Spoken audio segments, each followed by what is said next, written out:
wanted to make that announcement because it ties into what we were doing here, not his bullshit. Yeah, in fact, I think the title of their room does more to illustrate the point that we were trying to make here than anything that anybody said on the stage. The truth of the matter is there, and I'm somebody that believes in free speech. I wouldn't write a letter to Clubhouse and say, hey, can you disallow them to do that? I'm just saying that I don't want that in my space. And then Sarah, who's somebody that frequents this space, this is how it all began, was me reaching out to her and just telling her it was a bad look. And rather than her, acknowledging that, yeah, you're probably right, it's a bad look, what she did was double down and said that she thought it was funny. And so that's how her and I argument became public, was that I tried, like some people said, hey, why does this have to be content? I tried addressing this privately. She was the one that brought it into public. I sent her a private message, which, if she were here to consent, I would read it to you or post it for you. It was just simply telling her that I thought it was a bad look. And again, she's free to do it. I'm not going to, say otherwise. But I think that intentionality matters, and creating a space that allows for that, I think, shows an intention of something that I don't want to be a part of. And so I look at, if you think about it, that space now has Pepe as a moderator. So they went from allowing Pepe to say it to saying, hey, we want Pepe to lead the charge here. So if you want to think of this as battle lines being drawn, you have a mature conversation happening in one room, and you have people that quite literally want to allow all of the trash to come in and congregate. Well, I'll say this. First off, we all know Kim is coming back in here. Because, he thinks the whole app is about him. But if you notice in the dialogue I had with him, he said, well, you're triggered. I wasn't the one making threats. I wasn't calling him names. I was just, hey, dude, relax, take a breath. The master troll. The conversation's not about you. JD, let me address Alan Dean. Alan Dean, who also loves those the use of the N-word in those rooms. He says, so Roger, you decided that Sarah needed your advice, and when she didn't follow your advice private, you felt to make the discussion public. No, quite the contrary. I approached her privately, and then she brought it up publicly in a room. So I was texting to Victoria that she gets pretty privileged. That's why I try to be nice to her. Because she is gorgeous, but she's insane. Anyway, listen, the game is going to come back in here. I guarantee you with the 24 hours he apologizes to me. And I don't care. Listen, one of the greatest lessons I learned on this app, Mojo, was I was speaking to a friend who was a kind of an influence on this app. And he left this app for a while. And he said to me, he said, bro, I went into a swimming pool for the first time in 2 years. I was like, what? He's like, yeah, I'm not wasting my time on Clubhouse anymore. And that shit hit me. And since then, I've been on 4 vacations. I'm on one right now. As we speak, I'm in Texas. So people need to get outside, get back to their lives, and understand Clubhouse is not real. I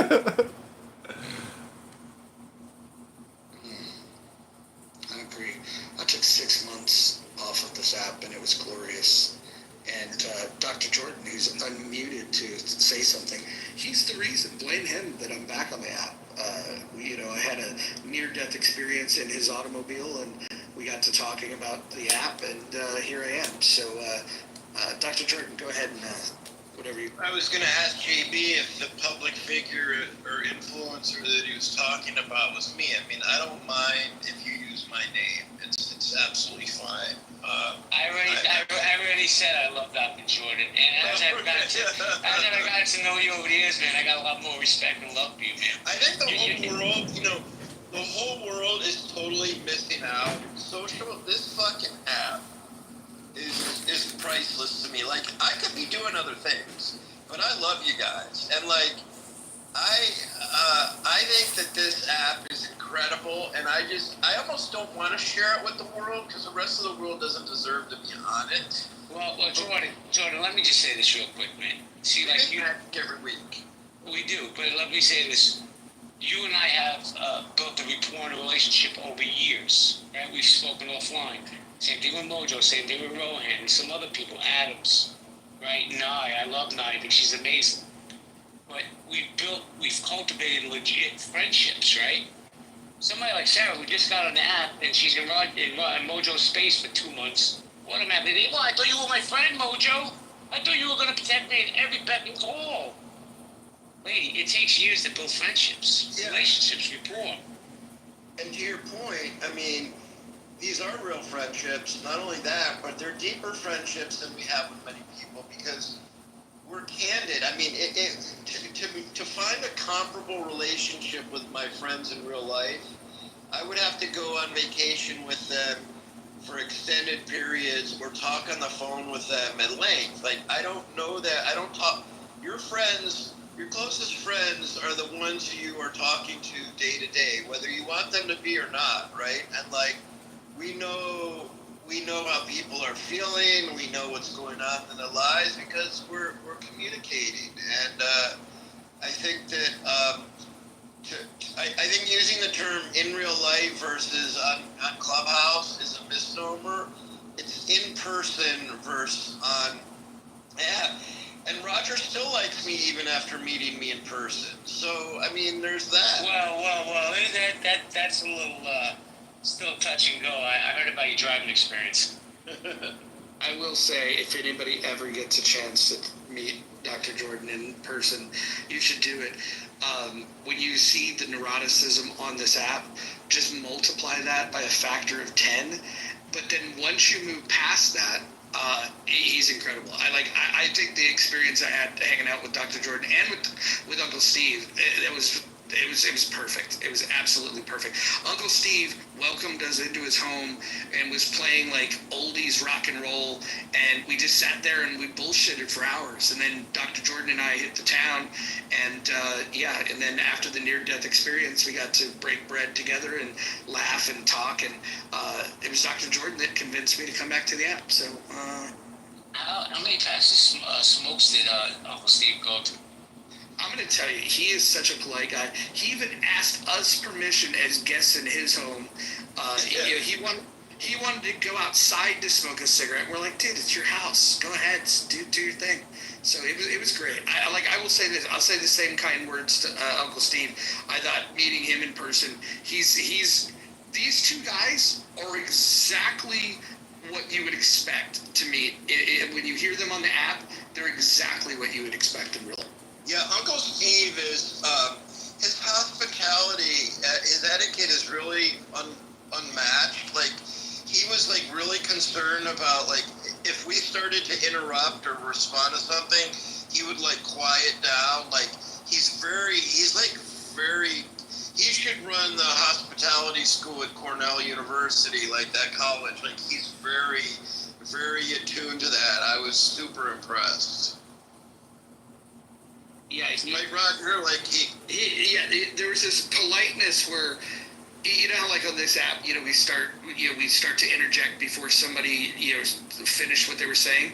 It's almost like he has this like mute button for himself where he's like, oh no, go ahead and finish. Like he always was very gracious of like he wanted to hear what other people had to say before he spoke, and it was very interesting. But again, nothing but the best things to say. Mojo, let me just say this, man.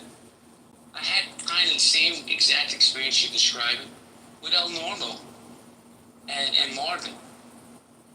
I've met probably a couple hundred people off this app, and my favorite meetup ever was with El Normo. He's exactly the same person in real life, except he's probably like 6'5". You don't realize how big this dude is. And he's a big dude. He's not like, people have to, and then I'm laughing. I'm like, dude, if you saw him face to face, you would never say 90% of the things you say. But Norm, you're going to sit down and have lunch. He's going to treat you like he's a Jewish father. And you're definitely going to have a good time and be engaged. Normal, I love you, Norm. Nice. It is so nice, Steve. I certainly did my best. Are you keep muting yourself? You've been on this app 12 years. No, I think he's got that glitch. No, you may have to leave and come back. I'll tell you what, I met him. Marvin is exactly the same. Same level of exaggerations. But you know what? He's not a big guy. I thought he was going to be like this really big dude. He's not. Norm, on the other hand, is like 6 something, Big dude, and you know he can scrap. What's up? I feel the same way about you. Plus, you turn. You're gonna have to leave the app and come back. I cut off at exactly the wrong. Right? Well, I turned them on to this incredible pizzeria in Brooklyn. It's so good that Norm went back like, I don't know, 3 or 4 times. Agent, who's on stage, I invited him to the pizzeria. I didn't get to meet him because I had food poisoning that day, unfortunately. But him and Norm went to that pizzeria, and Agent said it was fantastic. It was great. Yeah, I look forward to meeting you in person next time. Absolutely. Norm, can you try your mic now? Yeah, how's it now? Better? Much better. Yes, sir. Go ahead. I closed the app. I think the app is getting sick of me talking so much. It's just like automatically muting. Maybe they're like, I have a limit of how many words I can use, you know, and they're just cutting me off. Well, let me ask you a Anyway, question. Let me ask you a question. Yeah. How many times have you been back to Spumoni Gardens since you went there with them? Oh, at least 20. Oh, It's wow. and I can't believe I call myself a New Yorker and I had never been to L&B Spumoni Gardens. It's just amazing. And then my kid, you know, is having his friends over. Say, okay, I'm now going to get you the best pizza. They deliver, by the way. I'm going to get you the best pizza on the planet that you've ever had in your life. And they just went nuts for it. Well, I tell you what, when Mojo finally gets his ass over to New York, and Jordan and Rohan, if he ever comes to America, I'm definitely taking this Spumoni. Yeah, we got to do it. I'm honored for everyone in the room. I was there. Now Norm's been 20 times. It was just me and Norm the first time that both of us were there. That's very cool, Norm. It's my And thanks for that. We were supposed to have JB there, but he got sick that day. But yeah. I tell you what, listen, Norm, when Mojo comes to New York, I'm taking him to Randazzo's Clam Bar in Sheepshead Bay. Best clams in the world. And I'm going to take him to Spumoni Gardens. He's never going to want to leave me. That's true. He won't even make any of those odd noises he makes about Mexican food in New York. Sorry, I'm just teasing you. Yeah, I mean, do you guys have Mexican food? We have some from the province of Puebla. They actually call New York Puebla, York, and it's actually in food trucks. That's like the secret good Mexican food in New York, and it's really pretty good. It is very competitive. And I'm sure it does not compare to anything that you consider good Mexican food. I don't know if we can't get the right chilies or something. I mean, it doesn't taste like. Norm, when I was in California, we used to get better Mexican food than Mexico. Right. And the thing that I would ask you to think about is like, can you get a bagel outside of New York City as good as the bagels that you have in? No, you just can't. I don't know why, but you can't. Same thing. It's the water. Well, let me ask the question though. Like, if I were to go, like, I don't know, 2 miles from here in the valley in Los Angeles, in San Fernando Valley, and I go in, I'll find these Mexican restaurants all over, like scattered throughout Van Nuys, and isn't New York have all these Mexican like grocery stores, but not necessarily a Little Mexico version? They're called bodegas.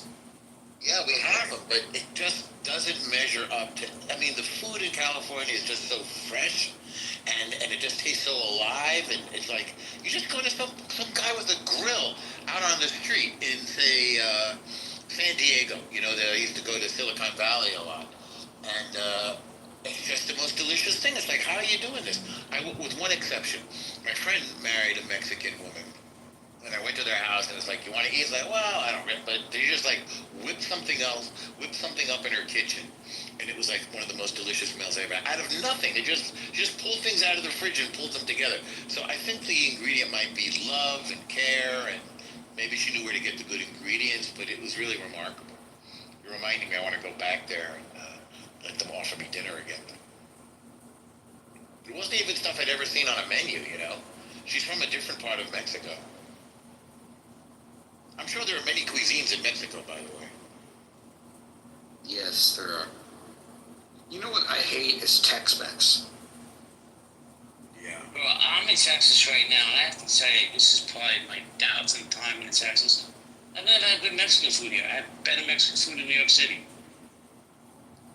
You know, we've had this conversation about. I don't want to drift too much here, but we had these conversations about like Fridays and Chili's and these kind of cheesy Americanized restaurants. But I used to love Fridays, quite frankly. I thought it was awesome. I don't have any here, and Tony Roma's isn't around anymore in L.A. Well, Fridays closed a lot of stores nationwide. I know they closed a bunch in Brooklyn. They were having financial problems. Fridays, who remembers Beefsteak Charlie's, Tony Roman's, all of them.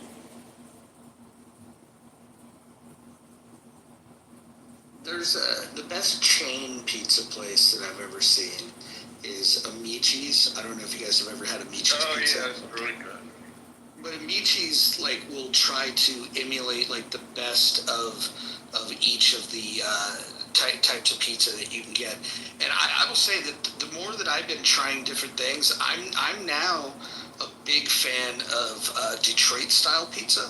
I think you don't need a bunch of slices. You want one slice of Detroit pizza is all you fucking need. Again, respectfully, I've never tried the pizza in New York, but I will say that trying New York style pizza elsewhere, it's probably one of my least favorites. I think Chicago's overrated too.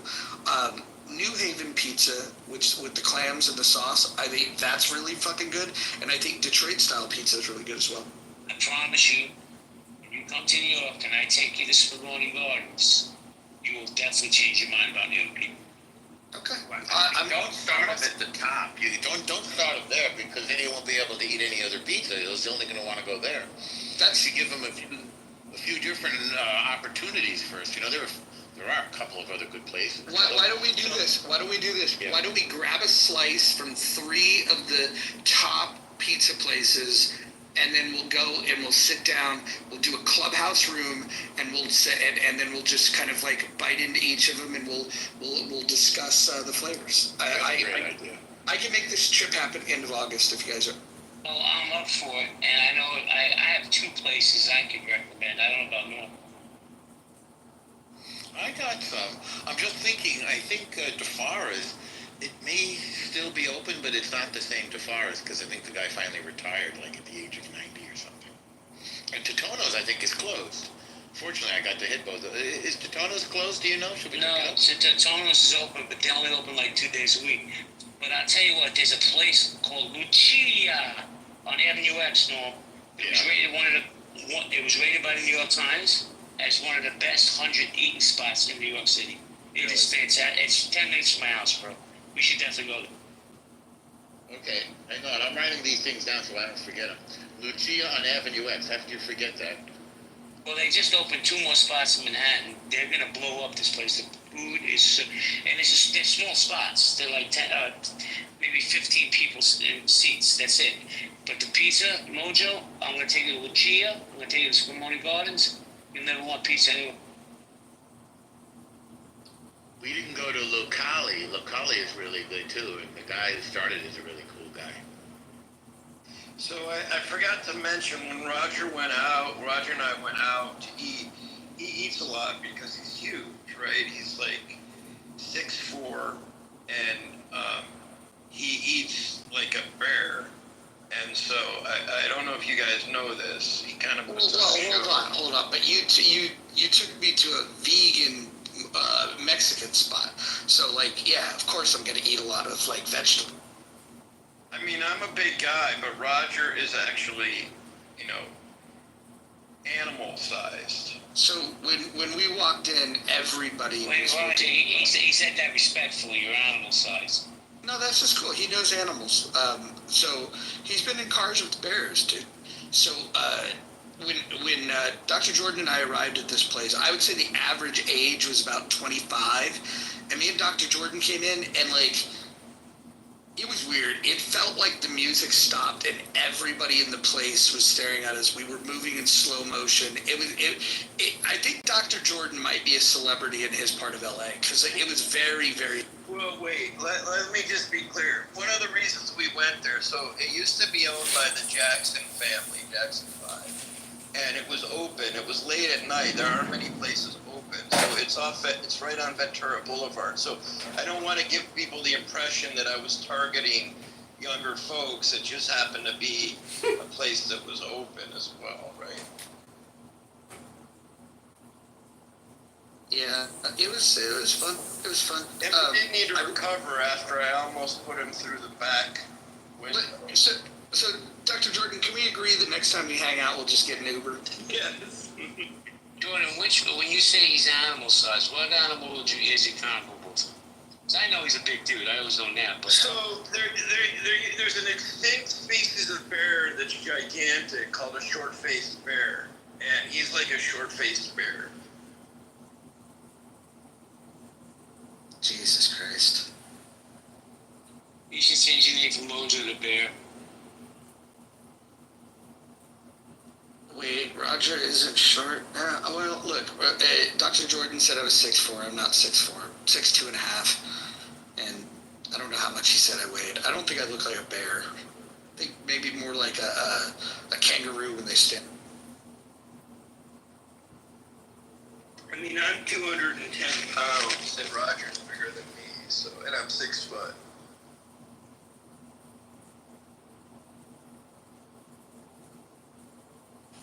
I remember when I crossed the 200 mark, man, that was a crazy feeling when I looked at the scale and I went over 200. That was wild.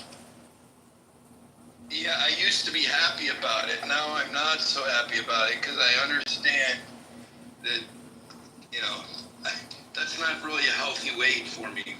Wait, no, not all of you.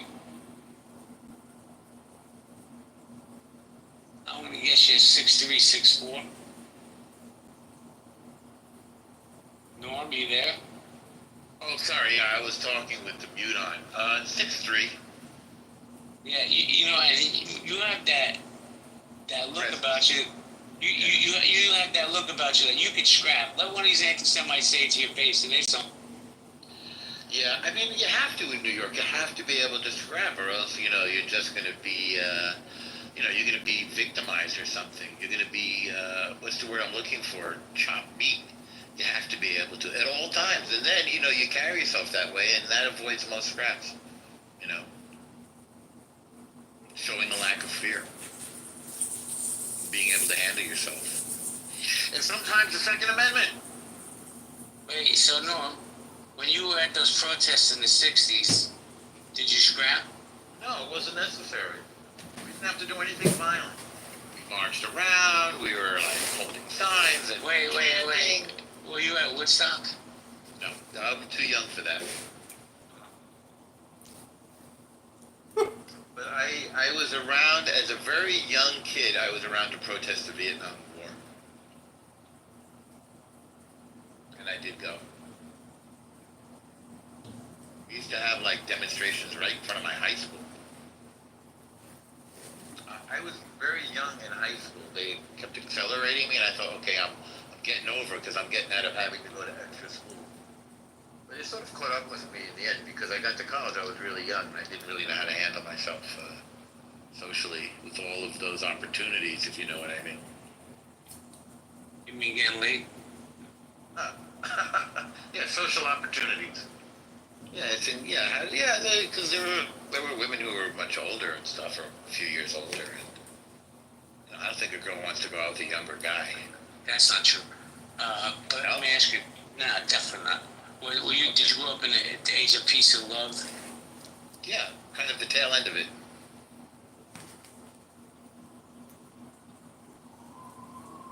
I wasn't really into the punk thing, but when it came, I sort of fit naturally into it because that's the way I dressed anyway, you know, in a leather jacket, dark clothes. I mean, everyone in New York wears black, so it's sort of natural for New York.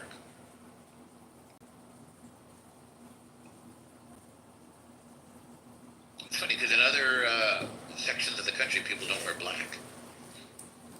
Or not as much. And then there was like one neighborhood in LA. It's not Silver Lake. What's it? Maybe it is Silver Lake. Silver Lake in the area after, like all of a sudden everybody's wearing black. It was the funniest thing. It was like the East Village.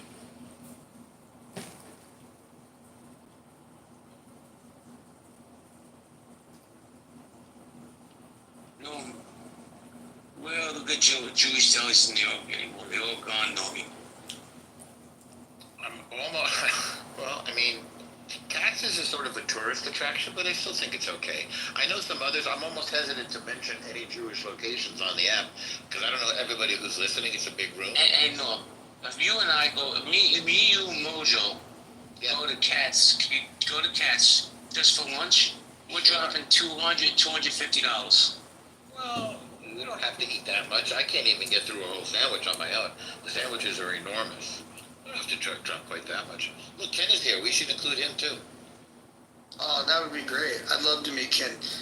We used to have one great Jewish deli in San Francisco. It was called Miller's East Coast West, and they used to have their food shipped to them 3 times a week from another deli that was in New York City.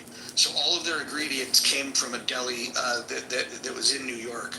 And then I don't know if it was the pandemic that got them, but the last time I was in San Francisco, the restaurant was closed. What's up there, Ken? How you doing? I'm hanging in, JB. How are you? Sitting and hanging up. Yo, Ken, what's your three best pizzerias in New York City? Wow, it's not fair to ask me anymore because I haven't been to New York in a long time. So, seriously, I don't even think I'd be qualified to answer that question. Wait, But are you in Vegas now? I've been in Vegas for a long time. In fact, I haven't been in, well, The I three best. haven't lived in New York as a resident for a very long time because I lived in California for years too. The 3 best buffets in Vegas. Oh, okay. When?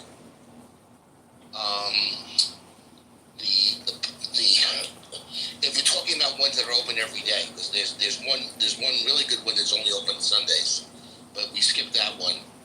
It would be Win. And this is going to surprise people because everyone's going to say, why don't you say Bacchanal at Caesars? But I won't.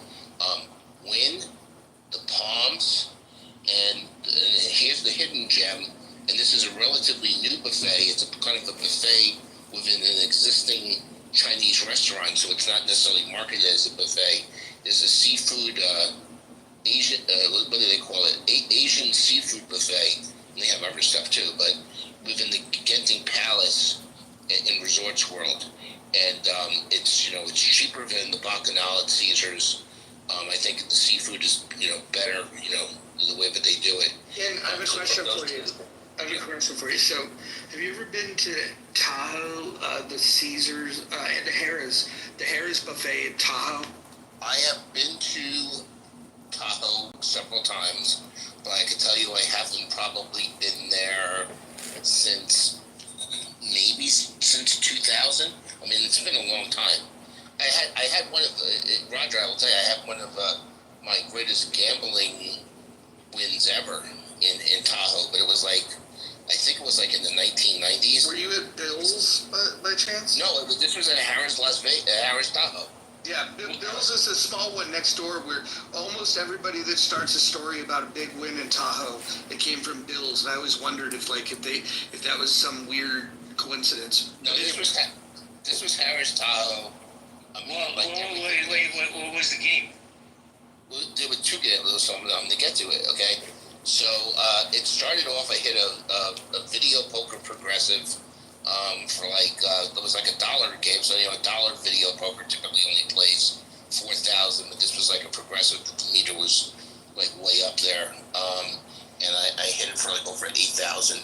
But the big part of it came, I went to a dice table, I started with a $25 bet, and it's a full, table, okay? You're asking me to remember exactly what happened 20 years ago. It's hard, but the dice came to me, so I was the shooter. So it wasn't, I just didn't get lucky on someone else's roll. It was my shooting, but it wasn't me just playing by myself, okay? And I held the dice for 40 minutes, which is, dice, that's a really long time.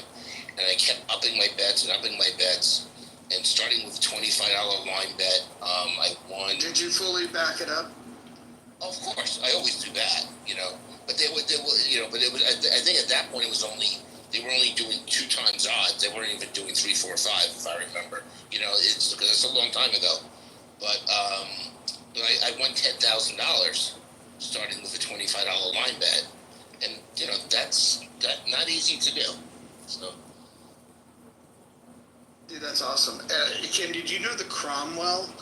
I haven't been there in a minute, so it might be different. But the Cromwell used to offer in Vegas 100 times odds behind your pass line. Was it the Cromwell or was it Casino Royale? I think it was Casino Royale. They did as well, but the most recent one that I saw was Cromwell. I doubt it. You know why?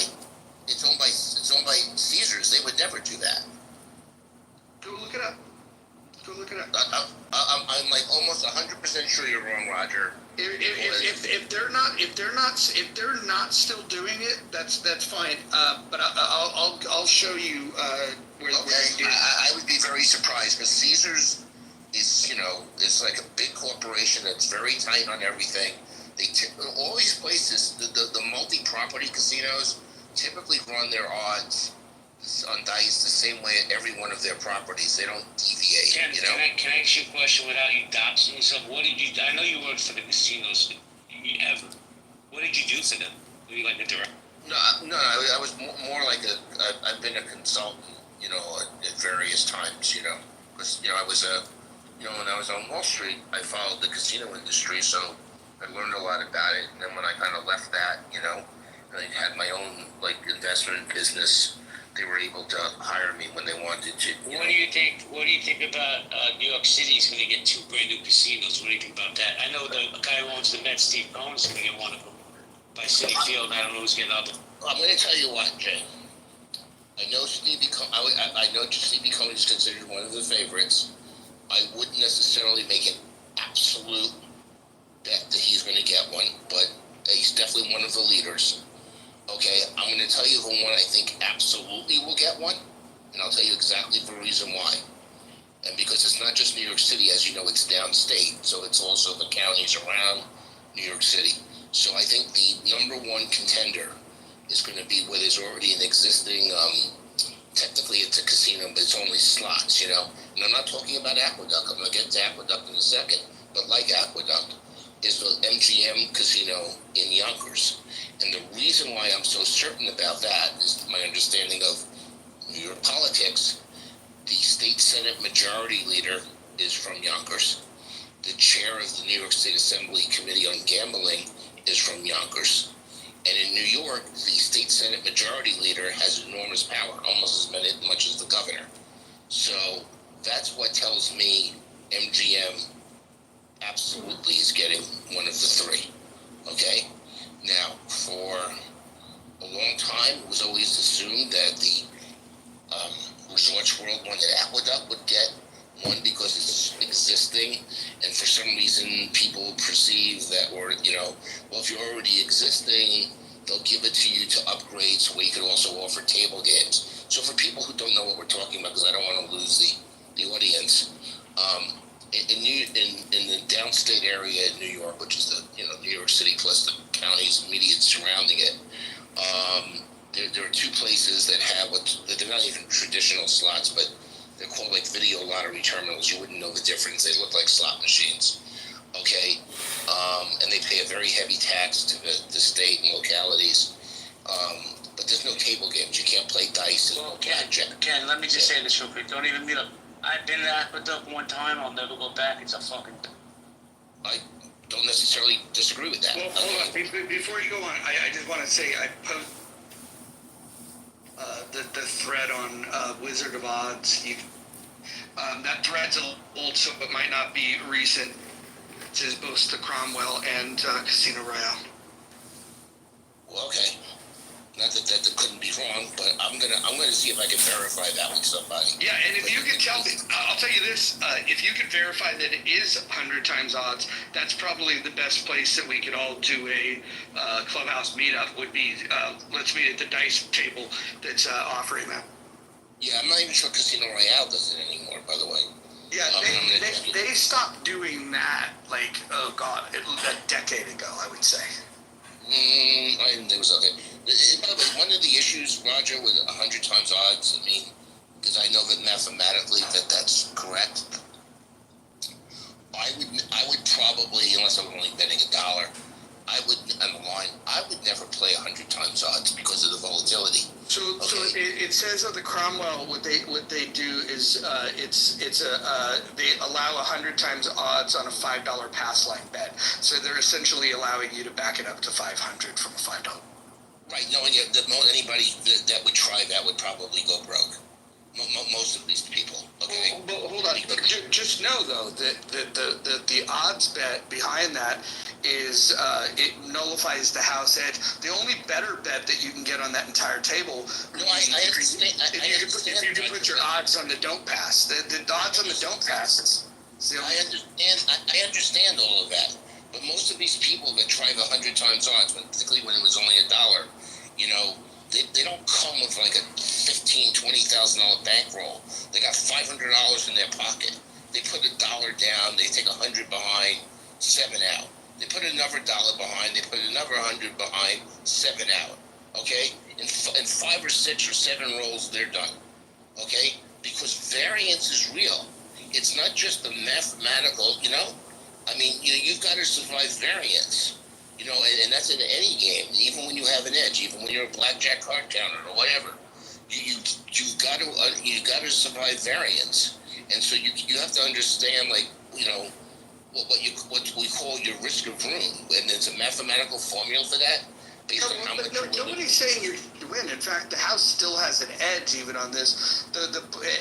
You're right to point out that that you have to factor in variance. But when you're factoring variance, it's better. It's always better to reduce the house edge, and that's the maximum that you're going to neutralize. You know what, Roger?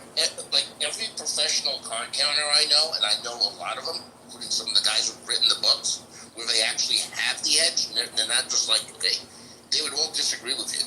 That's what, and they all watch what they're betting, okay, in terms of bankroll management, okay, because of the variance. Wait, hold on.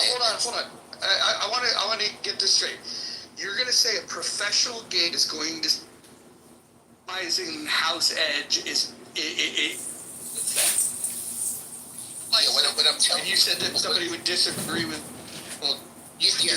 I'm telling you that every professional, even blackjack card counter, okay, like for example, if somebody has let's say there's a blackjack card counter and their bankroll is 50 grand, okay, just to say, okay, and you said on this game the count is plus 13, which is a massive edge.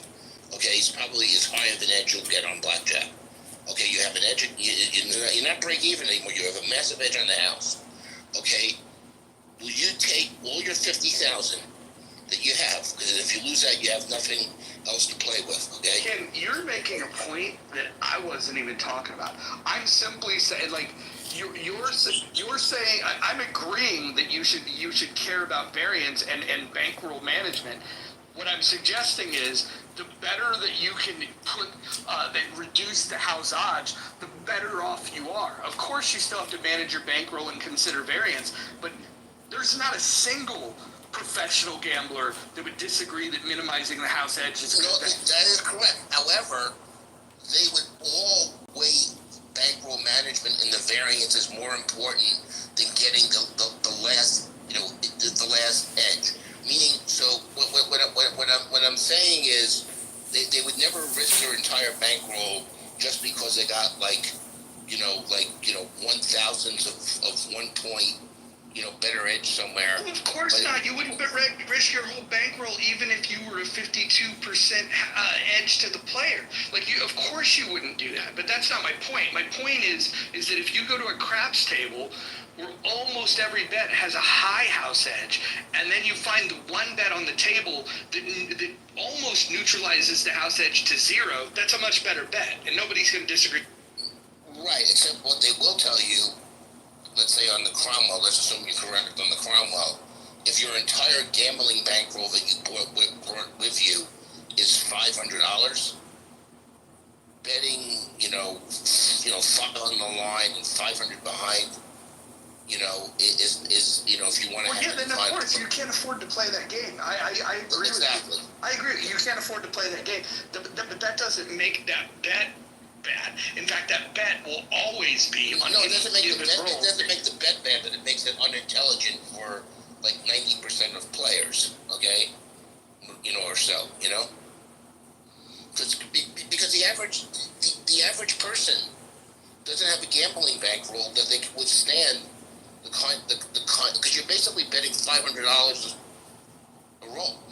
I'm not arguing that at all. What I'm suggesting is that on any given bet, on that, out of all the bets you can make on the dice table, the don't pass backup odds bet is You're the absolutely best. you're correct on the math. Okay, yeah, okay.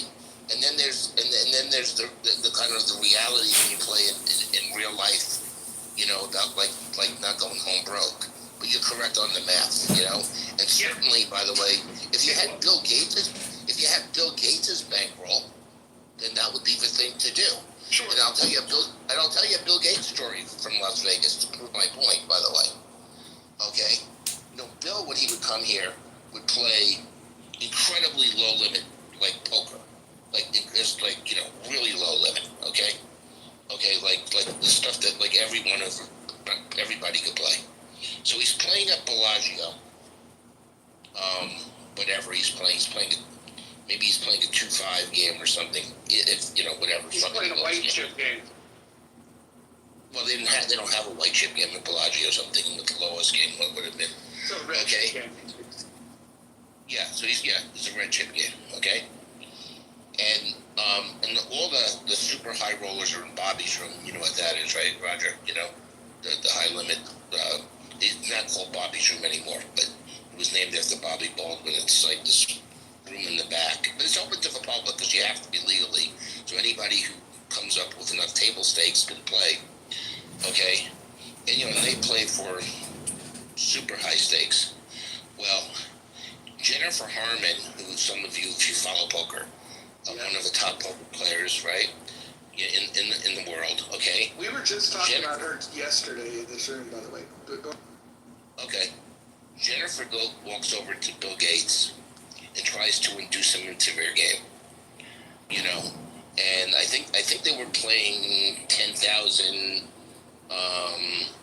They were probably playing no limit, but I think Bill sometimes was playing limit. He might have been playing 10, 20 limit, whatever the situation. So anyway, so she goes over to him and says, hey, we're playing like 10,000, 20,000 or something. Would you like to join us? And Bill basically, because his response was, he says, change the limits to 1 million to 2 million. I'll be right up. And she just turned white. Okay? And all of a sudden she just sulked off. Okay? Because she was trying to sucker him in. And he was basically telling her, you know what? You think you're a big shot. Now you're not, And, and so, and the fact that, Jennifer Harmon, even if she would have somehow been able to borrow the money somehow, wouldn't have, played Bill Gates for $1 million to $2 million, Well, I would actually push back on that, because what we were talking about last night is that when it comes to cash games, people have found their heroes from television that have won poker tournaments, and the tournament circuit's completely different, which she plays on as well. But when it comes to cash games, she was the biggest financed player that played, and not just in Vegas. She was in LA. She would play big games in Texas. Well, I know. Yeah. I mean, yeah, I understand. But there's a limit. There's a limit even there. How much she could borrow, what limit she was going to play. I mean, you know what I'm saying? It's not limitless. Bill Gates effectively has a limitless bankroll, which is the point that he was trying to make. Yeah, that'd be interesting. I wonder. I would imagine she's played at that state before, because there's been Texas oil billionaires that have talked about playing. I know about those games, and there's a book written on it, but they weren't playing. So Roger, I'm talking about with the blinds. The lowest blinds are like $1 million to $2 million. Jennifer doesn't play games on cash games. None of them play. Well, Not yeah. Doyle Brunson. Well, they wouldn't finance themselves, but they can find people that would back them to play those. Well, no, they never have. So I'm going to tell you right now, they never have. The closest you'll come, and there's a book written on it, Okay, and it's called like the banker and suicide and something, and I forgot what the other part of it is. It's a story about a Texas banker actually named Andy Beal, very wealthy guy, a billionaire. Okay, and and he was willing to put up like X amount of money to play because he wanted to play against this crew, right? And and even there, I forgot what the blinds were, but they were not $1 million, $2 million, okay? But it was a limit game, by the way, not low limit. Andy was not stupid. Andy was only going to play a limit game, okay? So they agreed to a limit hold'em, okay, which you hardly see anymore, okay? And whatever the stakes were, and you could read the book, so I don't have to recall it incorrectly. Yeah, they borrowed money and they pulled their money. Actually, he was playing against a syndicate and he knew it. So they basically all pulled their money, and there wasn't a ring game. It was like a limit hold'em, and then they got to choose what player played against them at any given time. So in some cases it was Jennifer, and in some cases it was Ted Forrest. But it was always heads up, right? So it was heads up, limit hold'em. And the syndicate, because he understood that they didn't have this kind of money, they could pool their money and then pick one of them to go play. They could switch to the player on every hand if they wanted. Okay, that's what they did. And there's a book written about it. He won some, he lost some, but there's a whole book written about it. Okay, and that's as close as you've ever gotten to like a billionaire, like knowingly walking into a game and then pooling their money. Okay, and and he was betting amounts that were still easier for him than for them, okay? And, but nonetheless, and I think they also probably wanted a limit game because of the fact that, they can't withstand the variance as much as he could. But, so anyway, we spoke too long about poker and we just lost half the room. That's fine. That's fine. I prefer to have the conversations I like to have. I don't care if people aren't interested, they can leave. But no, you're right about the Beal game. The biggest hand in that session was 11.7 million was the biggest pot. That was the biggest single pot. Which is, if you think about that, being a single pot, almost $12 million, it's fucking. Yeah, but I think Ted Forrest ended up losing millions in that, if I remember right. I think he wiped out his poker bankroll. Yeah, it's crazy. And just to speak on that, like anybody that wants to go play poker, if you're serious about, if you're not just going to go casually play once or twice, you should have a bankroll of a minimum of 100 times the small blind. And if you don't have a minimum of 100 times the small blind, you shouldn't even.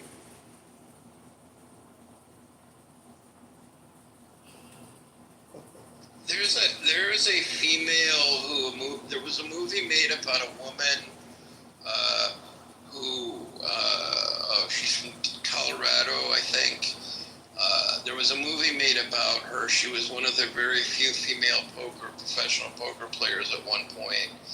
And there was some scandal surrounding her story. I can't think. I think she's not from Colorado. I think I know who you're talking about. She's not from Colorado. You talking about Annie Duke?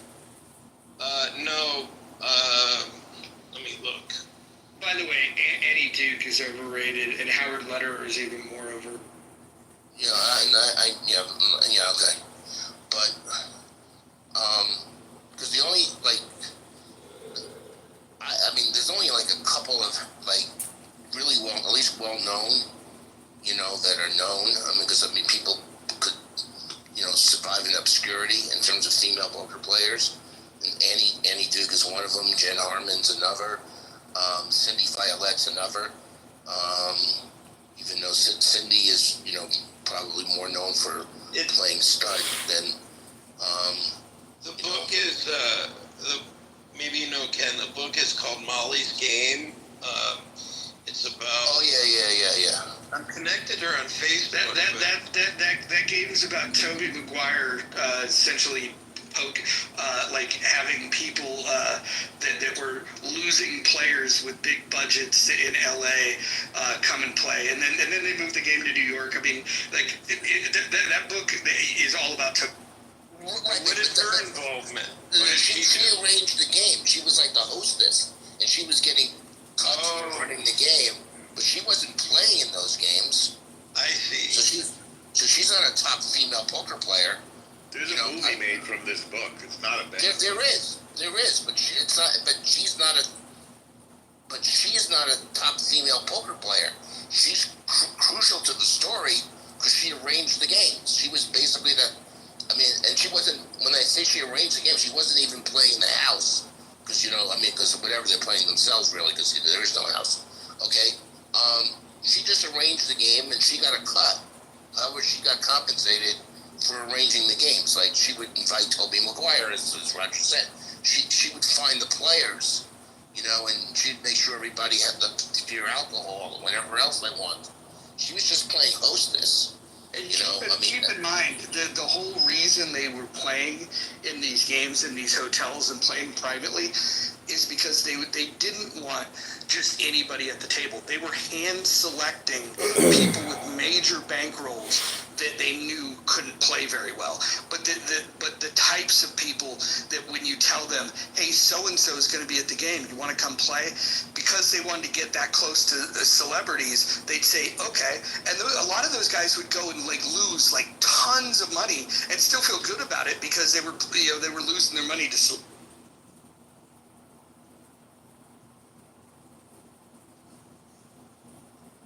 Jessica Chastain plays Molly Bloom in that film. And Michael Cera plays Toby Maguire, but they don't call him that. Michael Cera is much more, much less masculine even than Toby Maguire. That's very funny. Some of those guys are pretty decent, though. Ben Affleck actually paid lots of money to accelerate his learning curve because he would go to the Commerce in LA back when right after 2004 when Moneymaker won the World Series. Everybody wanted to go play poker, and Ben Affleck was really into it, and so he found Poker Pros, paid them a shitload of money, and accelerated his ability to play. And he would sit in limit games at the Commerce where they were playing 300, 600 blinds. It was a limit game, but 300, 600 is a big fucking game, as Ken can probably.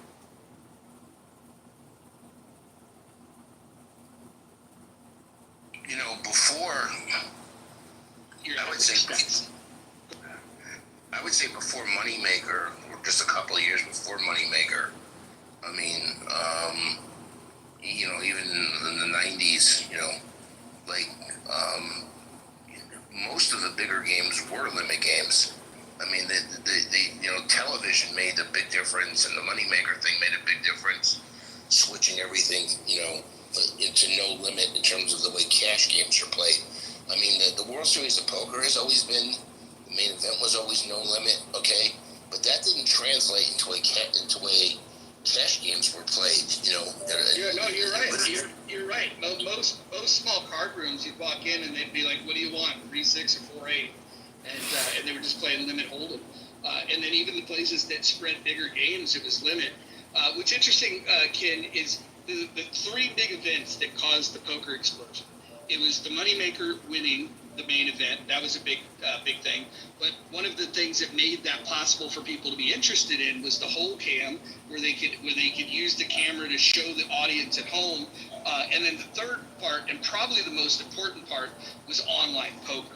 Because then it gave people that were intimidated to go into a casino and sit at a table the anonymity to buy in, learn the game, lose their money without anybody mocking them. And so those three events all happened, at a very similar point in time, and was very potent, and that's what caused the explosion. Oh, absolutely. And by the way, one of the other things that happened from online is that, younger players were now able to play, because they could play multiple tables, but they were able to play millions of hands that otherwise would take a lifetime. So all of a sudden you get somebody online, and in a year or two, they've played as many hands as Doyle Brunson played in his life. This is And correct. I used to play with 6 windows open, and I had friends that would have 3 screens in front of them, and they would have at any given time 24 fucking games going. I couldn't do that. Like 6 tables was the most I could that I could actually play.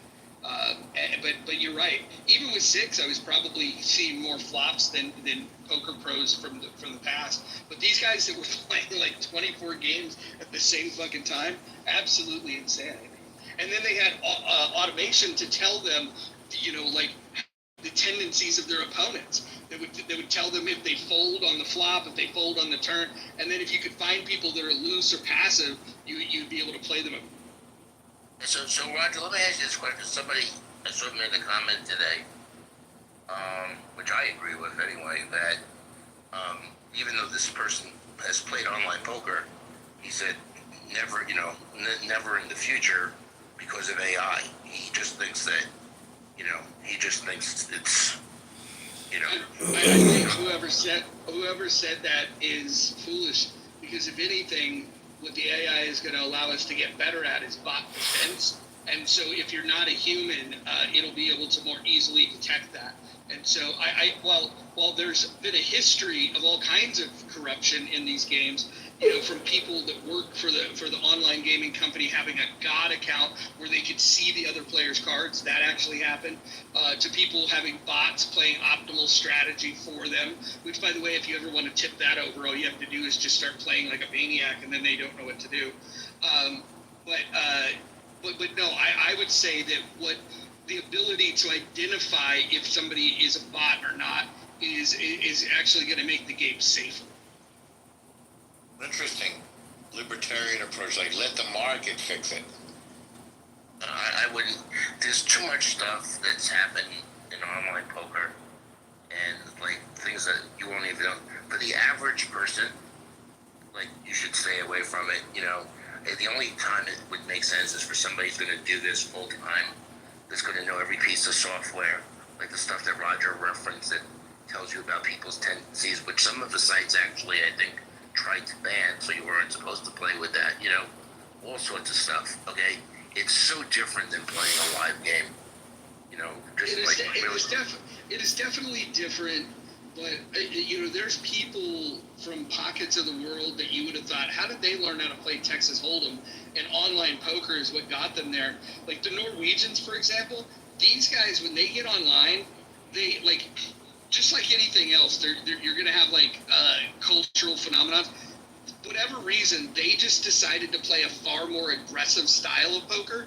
And for a while there, nobody could really handle it because, if you were trying to use, traditional poker math, you would say, oh, I don't have the odds to call that, I'm not going to.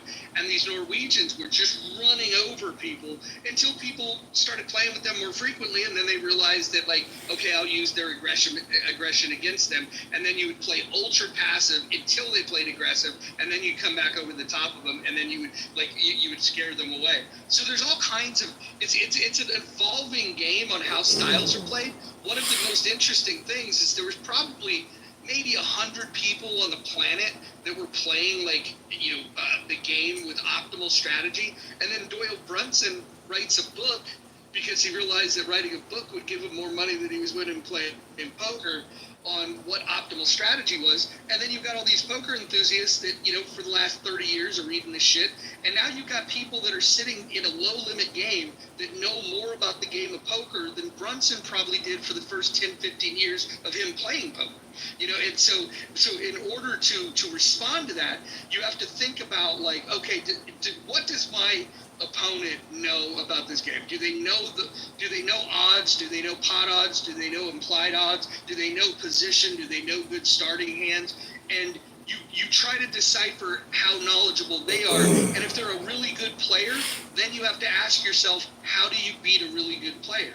And the way you beat a really good player is by being very tight, but then with the hands that you play, but then super fucking aggressive when you do come into a hand. There's all kinds of ways to do this, and I'm by no means a fucking expert.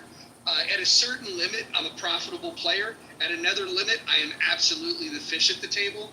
And the thing that dictates this is not just bankroll, because there's plenty of people with a big bankroll that just know better than to stay out of some games. There are some games that are just, I'm just not suited for. There's fucking people that can calculate this stuff in their head automatically, and on top of that, they have the discipline to play consistently. My big problem was always I would get bored playing well, and then I would say to myself, I'm going to mix it up a little bit. And then during that mix it up period, that's when the bankroll would. I doubt Doyle Brunson wrote the book because he thought he'd make more money from the book than he made playing poker. I think he just decided to write a book, whatever, you know. I don't think there was. If he was making it like what people think Doyle Brunson was making playing poker, I don't think he would give the secrets away that made him a profitable player. I think what he realized was like, it doesn't matter. Let me just go sell this fucking book. In fact, what he should have fucking done is wrote a book and told people how to play poorly. That's. Yeah, but you know, you actually read that book. He's not like telling you things that any like reasonable poker player wouldn't have already figured out. So maybe he makes an absolute amateur more educated, you know, before they maybe start playing anything. But I think anyone that was playing poker, even against him, who may not have been as good, I mean, in terms of like range of starting hands and stuff like that, I mean, at some point, you know, you figure that stuff out. I mean, you know, I don't think they Doyle tell them, you know. I think what that book does is it accelerates the learning curve. If you take somebody that's got an interest in learning poker and you let them read, you could read that book, or you could read, Low Limit Poker for Dummies. There's a lot of things that you could read that basically accelerate, I would say, minimum 5 years of what it would take for you going and losing at a casino, maybe 10 years of it. And then there's some people that, because they're just not smart, they'll never fucking do that. And I know people like that, you know, you give them suited connectors, they'll play them for any price and anywhere. Right, but I think the Iranians were dying in the streets. okay, for Doyle, They were dying, and you know, all they were saying was, it accelerates the learning curve of like the amateurs, right? But to the extent, you know, let's say the people, and most of the people he's playing against, even when he was playing in his heyday, none of them are like amateurs by the time you're playing him, right? So, you know, they kind of figured out the student connector stuff, and they figured all this stuff out, okay? They didn't need to read his book. His book was for John G. Citizen. You know, so he made John G. Citizen, if they read the book, a better player, but John G. Citizen was probably not sitting at a table with Doyle Brunson, so it really didn't matter. Yeah, well, now things have changed where, like, if you were to ask some of these kids that are playing how to play jacks pre-flop from the button, I think the answer that you're going to get from young kids today is going to be fundamentally different than what Doyle Brunson would have told you 30 years ago. That's probably true. That's probably true. By the way, there was just a hand. We don't know about this because it just happened. When he had this hand in the World Series of Poker main event, like today or yesterday. Okay.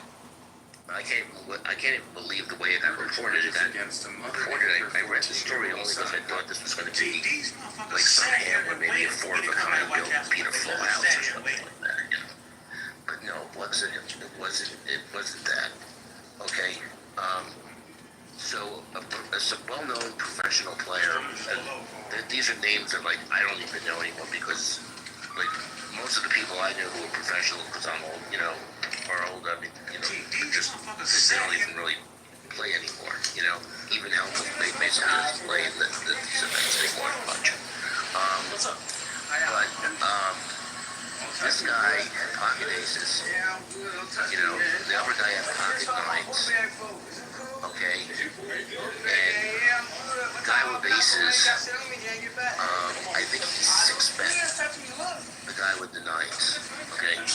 The guy with the nines, you know, up until, you know, until when he just called it, he stopped raising, right? But it went from like raise, right? You know, and the guy's only got pocket nines, okay? And the flop comes 9-4-3, okay? Surveillance video And wild moments. the guy with the aces bets out, car to lost. I forgot what the pot size. All this matters, but I forgot what the pot size was. But so the guy with the aces, makes a decent sized bet. The suspects appear Okay, to go the guy straight with the for nines just flat but calls. to no success. Okay. Cases remain locked. So far, no arrests have been made. I think the turn. The Supreme Court ruled this morning that South I don't Carolina know what is happened on the turn. Planned Parenthood is not a qualified healthcare provider. But on the river, the last nine came, right? And the guy with the aces shoots in his entire bank note, the whole thing. But of course he gets the call by the guy with 4 nines. But I don't consider that like some freaking miracle. I mean, it was a miracle hand that he got 4 nines. But it wasn't like he got bad, they're making it sound like it was a bad beat. No, he was behind from the flop, and it got worse by the time he got to the river. And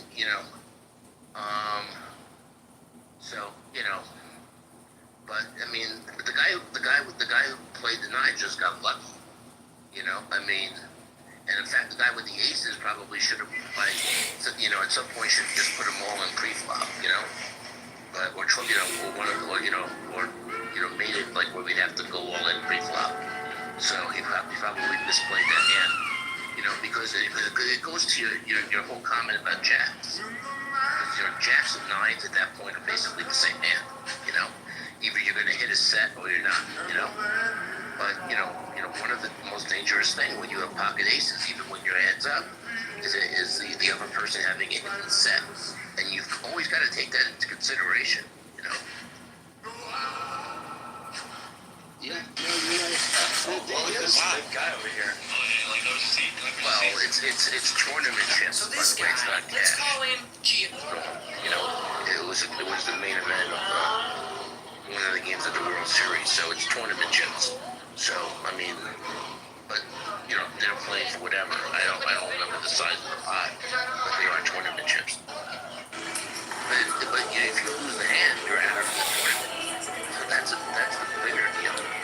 One of the things in a tournament is you want to kind of last a while. And this was early. I think this is early in this tournament. This is early in the main event. And this guy who lost it, because I think this was day 1 for him or something. It's going to go 4 days. He said, I'd rather that happen on day 1 than on day 4, and so I don't have to lose 3 days because now he knows he lost, So here's the thing about a tournament, though. Right? If you have pocket aces, even with the best holdings that somebody has against you, you're an 80% favorite to win. Which, if you're playing a cash game, and you think that, I like to think of cash games as one long session rather than just independent sessions. I think my lifetime playing cash games. So if I want to lay down a hand, I'll lay down a hand. There's no urgency like the way that because a cash game is a infinite game, whereas a tournament game is finite. And when you're in a finite game, the goal is to get everybody's chips. Even if you are an 80% favorite to win, I'm not suggesting you fold them, but the math will say that if over the course of a 4-day tournament, if you were dealt pocket aces, 5 times and happen to get all your chips in, you're supposed to lose one of those 5.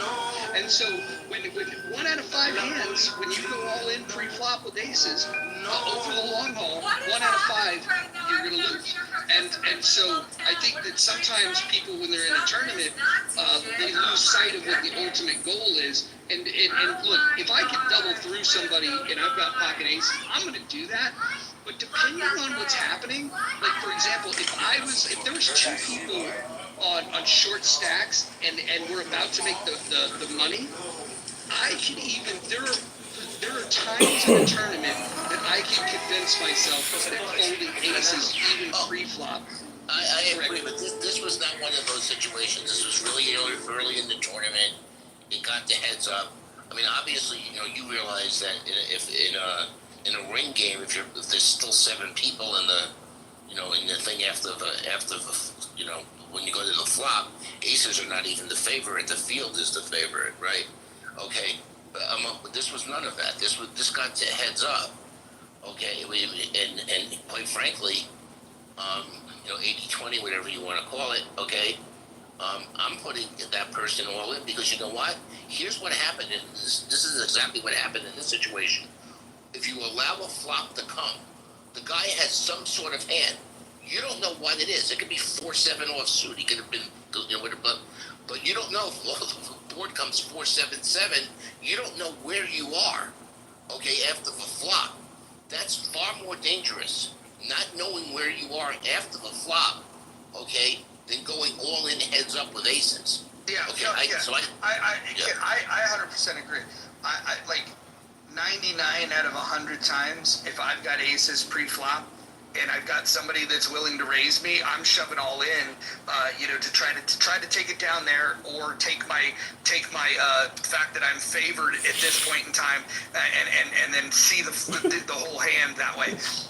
However, if there are circumstances that make you think, fuck, at this moment in time, losing my whole stack would be really fucking I understand, detrimental. and you went through those. If you're on the bubble, all that stuff. But that's by the way, this on the bubble thing. You say you don't care.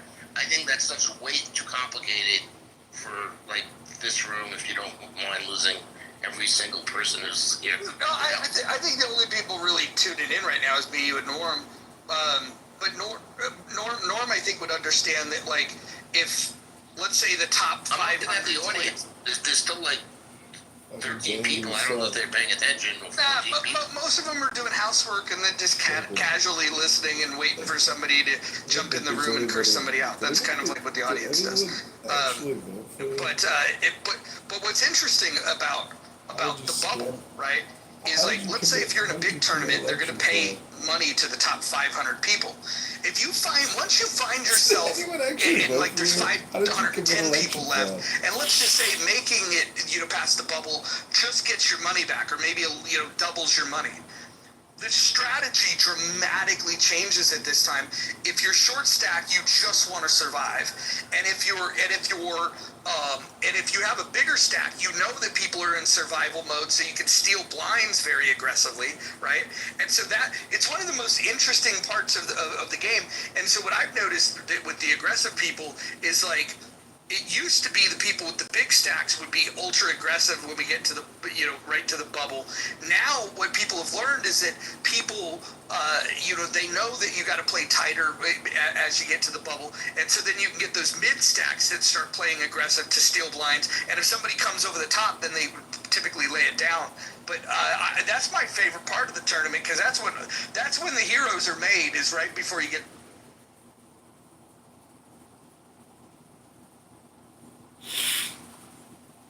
We just lost you. Well, your mic is off. So. Sorry, I muted. Did you guys hear that last part? Not sure, because I'm not sure what the last part is. I was just saying that people play differently when we're getting to the bubble. Yeah. There's Mike. Mike was in the other room, supporting the other room when they were having their drama. Mike likes the drama. Mike won't come up. Oh, there he is. Supporting. Come on, we're better. Why were you supporting the drama, Mike? I love the drama. We've got like one tea bag that we've been using to make tea for the past 4 years since COVID, and we finally got a little. Chicago, she's going to jail forever. Bankruptcy for sure. Ken, what you missed earlier was some old school clubhouse drama where some people in other rooms were allowing people to go crazy and say racist shit, and then they claim victims when they got called out on it. Well, I don't hang around with that stuff anymore. That's why I'm really not on here a lot anymore. I actually came into the room about the title initially, but we've lost all the New Yorkers, so I was just going to say that in my view, I think the only two really, I shouldn't say only, but the two best fruit cities, and I don't think they've got close competition, is New York and Las Vegas. Not even Los Angeles, which I know well. Los Angeles has a lot of good food, but a lot better than it did when I first moved there, for sure. But A lot of people would say Chicago, Ken. it does. But I mean, I don't think anybody. Have you, other than native Chicagoans, have you ever seen somebody rank Chicago ahead of New York for food? Really? No, but I can only go by what I like. I would say that California's got the best food that I've ever had. I now live in the Pacific Northwest, and Portland is a decent food city if you like food trucks. You're not going to find fancy restaurants that are nice, but for food, the food truck scene in Portland, banging. And if you want good Chinese food, going to Vancouver. I've never had better Chinese food than Vancouver. But then again, if you were going out for a nice dinner, you wouldn't say, hey, let's go get Chinese. Wait, Vancouver, Washington, or Vancouver, Columbia? Vancouver, BC. Columbia. It's in British Columbia, right, Roger? Yes, correct. It's just above the border. It's a really interesting city to visit. It's much cleaner than the big cities on the West Coast. But if you go into this one area where they have this large data center, it's on a street called Hastings. Like you could, like all of a sudden you're like, oh, this is where you hide it. And so like what they've done is they've basically permitted all of the lowlifes to hang out in about a 6-block radius, and then the rest of the city is fine. And I don't know what the deal is. Maybe they just don't police that area, so they're like, hey, look, if you want to fucking be on crack, go hang out over there. But there's about a 6-block radius of Vancouver that's horrible, and then the rest of the city is. I would disagree with you that if you were going out for a nice meal, that you automatically exclude the Chinese or Asian restaurants. I mean, that's kind of like the bias of, the American bias of, like the only really good meal is a steak and lobster or steak or whatever. I mean, I don't agree with that at all.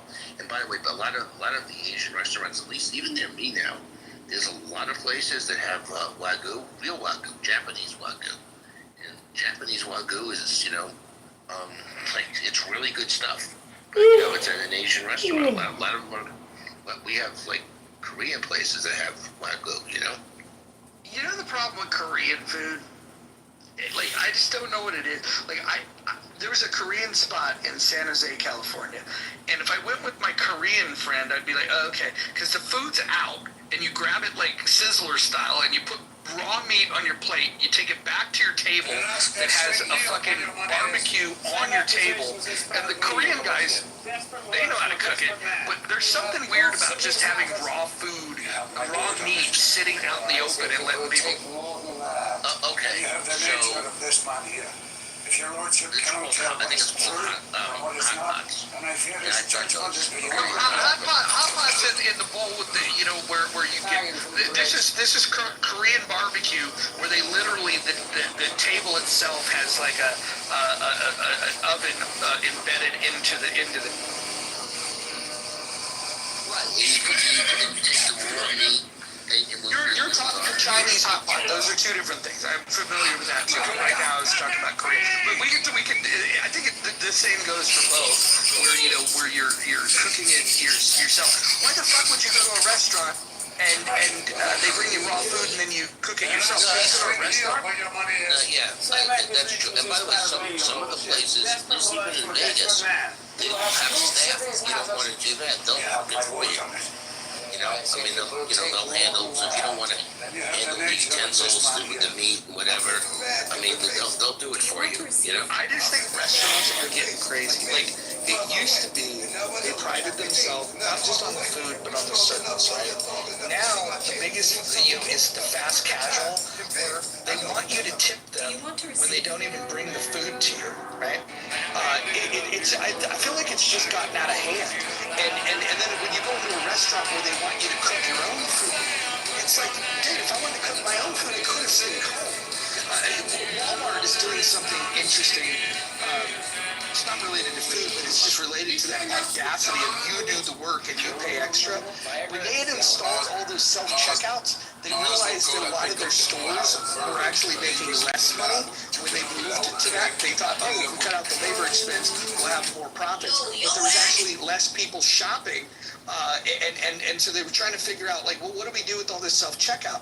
So now they've got a thing where you can subscribe to have the right to use the self-checkout. So even though people didn't like the self-checkout, now they've got a thing where they want you to pay for it. So imagine that. You have to pay to bag your own groceries, where the old deal was you came in, you bought your groceries, and the store paid the person to bag your groceries. I think this world's moving in the wrong.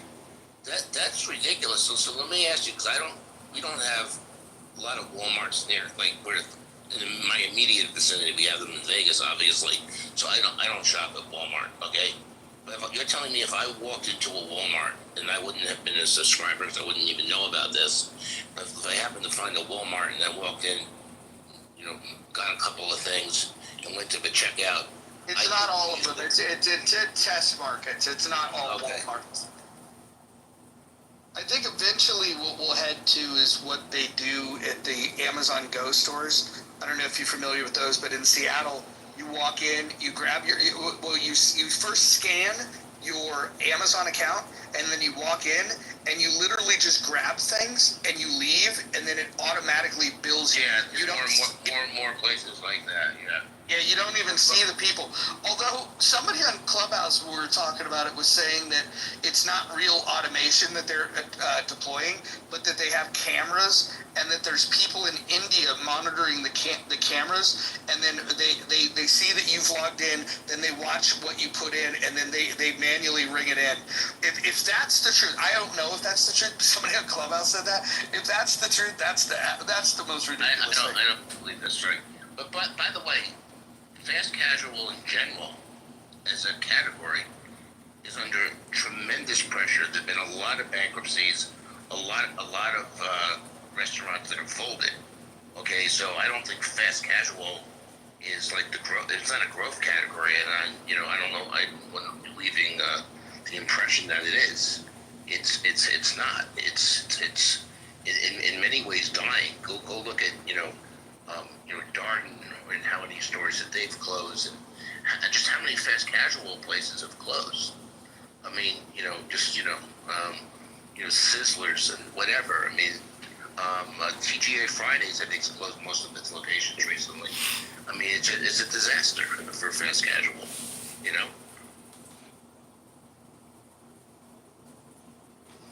In the Pacific Northwest, they're still opening them by the dozens. It's fucking crazy. That's like an aberration if you look at like national numbers, and a lot of these companies were publicly traded, so you can actually look at the numbers where they peaked out with stores, where they are now with stores, and the ones that completely have like gone. I mean, I used to cover this sector on Wall Street. Okay, I mean, this is probably the heyday was the 90s, I guess, when everyone was opening like all sorts of different, things. Okay, and now you look at, there's like whole companies that are gone, Ruby Tuesdays, I don't know if there's any of those left, I mean, there's just so many of them that just disappeared, Ken, I'm going to make a prediction, and we could mark the tape. I'm going to guess that in the next 10 years, we're going to see shopping malls revived. And here's why. The anchor stores were going bankrupt. And I think what's going to happen is the anchor store model is going to come back, but they're going to utilize a subletting model, kind of like the way that Kohl's currently does with like Sephora, where they, okay, you've got your own brand, you can come in here and you can set up a shop within our location. And I think those big mega stores that were anchors that only sold their own shit, I think there's going to be entire floors dedicated to other brands that are subletting within those locations. I think that's going to be the future of actual retail. Some people think that retail's gone because of home delivery. I think it's going to actually have a resurgence with just a tweet. Could be. Well, when you're talking about fast casuals, just so we're on the same page, because I may have even used the term incorrectly, are we talking about like a sit-down restaurant? I'm thinking about Chipotle, where you go up to the counter, you order your food. Got it. Okay, that's you're correct. Fast casual. Okay, that's a little different than what I was thinking. Because most of the damage has been in the more sit-down casual, like at Applebee's, and more of an even fast casual. So you're probably right. fast casual is still there. There's a sushi restaurant near me where you order on a tablet when you walk in. You go sit down, and the food gets brought out to you by robots. They don't take your order, and they don't deliver your food with human beings. And it's a pretty decent sushi restaurant. Yeah, and there's one out here with it. Not only we have one that does the robot thing, and there's never one that has a conveyor, which I think is more common in Japan. They have like a conveyor belt thing, where there's like a conveyor belt. Yeah, those are the old sushi boat model. Yep. Yeah. I don't think Mike would like sushi. Mike, are you a sushi guy? No, I've never had a sushi. I've never had a Chipotle. I've never had a mango. Are you a steak and potatoes guy? Like if I were to come over and hang out with Mike, we're eating steak and potatoes? No, I'll do steak and potatoes, but Oh, I forgot you're Italian, and we're probably going to get some lasagna with some fresh manigut, right? I'd probably make a carbonara or a linguine cleanse. Dude, I just had a carbonara. You're going to hate me, from Olive Garden, and it was chicken and shrimp. And I will say, it was actually not bad for Olive Garden. How the hell do you make a carbonara out of chicken and shrimp? Well, the carbonara sauce was made out of the whatever that pork is that they put in the sauce. But you made the carbonara sauce, and then they just added chicken and shrimp.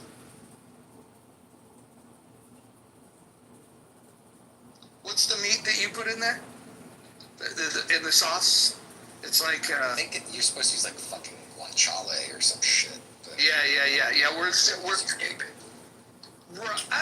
No, most of the places that I've seen on the menu, it's an Italian pork that's basically all fat, kind of like bacon, but they'll always use some Italian name for it. But it's just basically like pork fat. You know, I just meant like in the home, like if you're making carbonara once a week, you're probably using bacon. Yeah, that's probably right.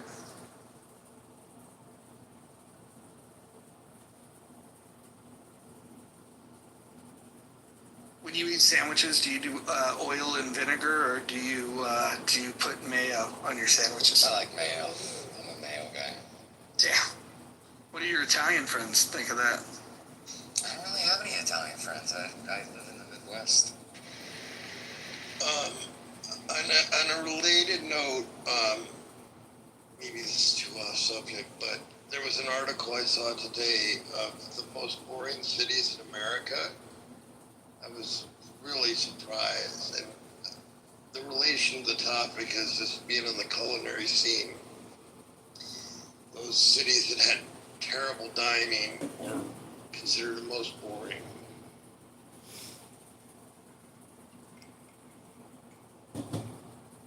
I know you guys are in suspense, so I'll tell you, Jacksonville is the most boring city in America. Jacksonville, Florida? I would think there'd be good-looking women there. Exactly. There's no city in Florida that should be so fucking boring. Columbus, Ohio was also highly ranked. Columbus, there's some really fine-looking gals at Ohio State. I mean, it's like the biggest college city in the world. I can't imagine it's that boring. I went there. Wasn't that boring? Yeah, that was boring.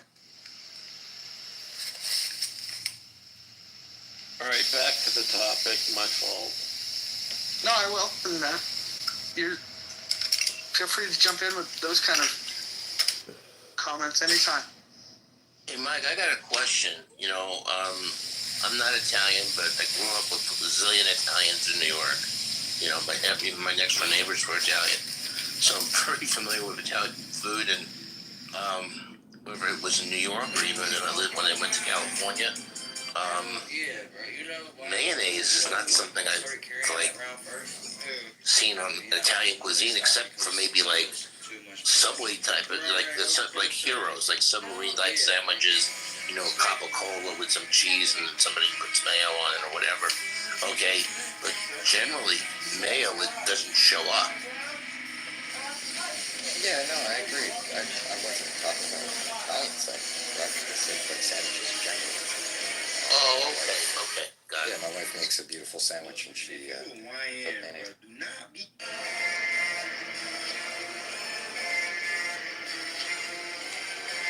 Isn't it crazy how a sandwich always tastes better if your wife makes it? Yeah. They'll call me a misogynist when I make this point, but I'm glad you said it. Burritos too. Like I think shit like that, like any food that's like contained, right? Like a sandwich is contained between two pieces of bread, a burrito or taco.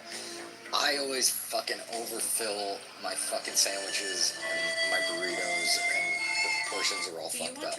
My wife is like, temperate. What is it? What am I looking for? Temperate. I don't know the word I'm looking for. She's judicious enough to put the proper. Yeah, she's tempered enough to put the proper amount of shit in a sandwich or a burrito. They're always better than shit. But let me ask you this: as good as she might be at making that, if you were to barbecue and go out and get on the grill, would you trust her to make anything up? No, and she can cook dinner. I'm not saying her cooking is not bad. It just leaves. It's not. If company's coming, she's not. Self-control is liberty. I have a friend, it's kind of funny to me. I have a friend who used to love to go to Hooters because he thought the food was exceptional, particularly the wings. I think the food is okay. I wasn't going to Hooters for the wings. I was like most young men. What do you guys think of Hooters as a culinary specialty? I used to live right down the street from a Hooters in Dublin, California, and they had a great happy hour where I could get top shelf martinis, vodka martinis. So I'm using like Grey Goose or Belvedere or something in these martinis, and I'm getting $5. $5 top shelf martini, like you can't beat that. And so I can't tell you if the wings were made good or not. All I can tell you is that I drank inexpensive. And by the way, consistent with what I was talking about, just whether it's casual, fast casual, maybe Hooters is probably considered casual, not fast casual. Hooters filed bankruptcy in March, and they've closed tons of locations. Okay, I mean, it's a very difficult time. For a lot of people in the restaurant industry, you got rising commodity cost. And increased labor costs depending on where you are.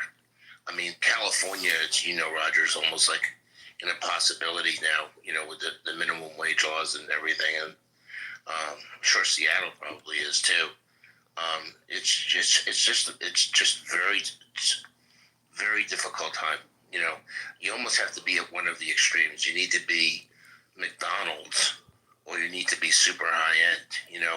Where you can charge $90, $100, whatever for a steak. And have clientele that will pay for it. I think everything in between everything in between's troubled. So I was listening to Chef Ramsay talk about the success of a restaurant, and he was saying that because of the cost of rent and because of the cost of